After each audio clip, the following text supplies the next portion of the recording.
Back then, it was the best of times and it was the worst of times. But John Jay, the first Supreme Court Chief Justice, helped shed light and develop the nation. John Jay was an American statesman and one of the founding fathers of the United States, who served in many government offices. For his early life, John Jay was born on December 12, 1745, in New York City. He came from a wealthy merchant family whose ancestors descended from French Huguenots. His mother was Mary Van Cortlandt, and his father was Peter Jay, who was a trader of furs, wheat, timber, and other commodities. For his education, Jay was taught by private tutors before he attended an actual school.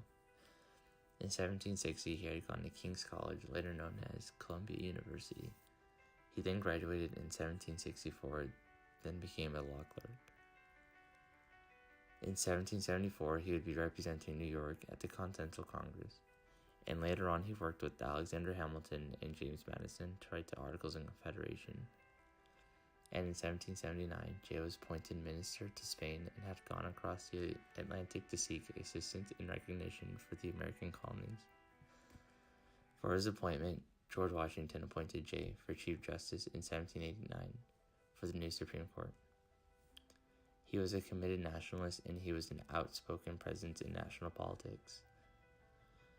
One of his most notable cases is the Chisholm versus Georgia case in 1793. This was considered the first Supreme Court case of major impact and significance. The case was almost superseded by the 11th Amendment immediately. An executor, Alexander Chisholm, tried to sue Georgia regarding payments owned by Farquhar. Georgia continued to say they cannot be sued since they were a sovereign state. John Jay, along with the court, decided in a 4-1 vote in favor for plaintiff. The 11th Amendment was ratified due to this case. Towards the end of his life, he refused appointment for Chief Justice in the 1800s due to his poor health. In 1801, Jay stayed away from the public life to retire to a farm he owns in Bedford. Eventually, Jay dies on May 17, 1829, in Bedford, living as long as 83 years old. Dred Scott versus Sandford. Dred Scott was born a slave and had been taken by his master, John Emerson, into the free portion of the Louisiana Territory. After Emerson's death, Mrs. Emerson left Scott with her brother, John Sandford, a New York citizen. Scott argued that he was entitled to freedom.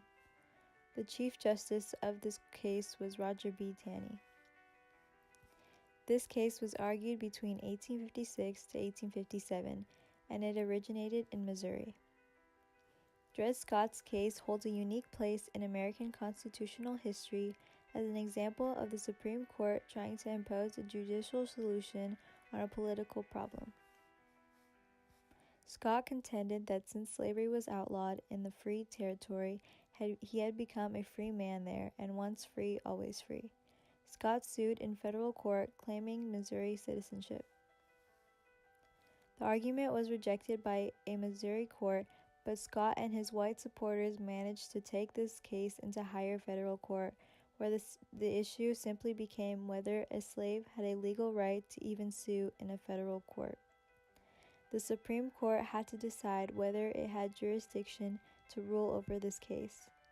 If Scott had a legal right, then the court had jurisdiction, and the justices could go on to decide the merits of his claim. But if, as a slave, Scott did not have legal right, then the court could dismiss the suit for lack of jurisdiction. The U.S. Supreme Court on March 6, 1857, ruled 7-2 that a slave who had resided in free state and territory where slavery was prohibited was not entitled to his freedom. Also, African Americans were not and could never be citizens of the United States, and that the Missouri Compromise of 1820 was unconstitutional.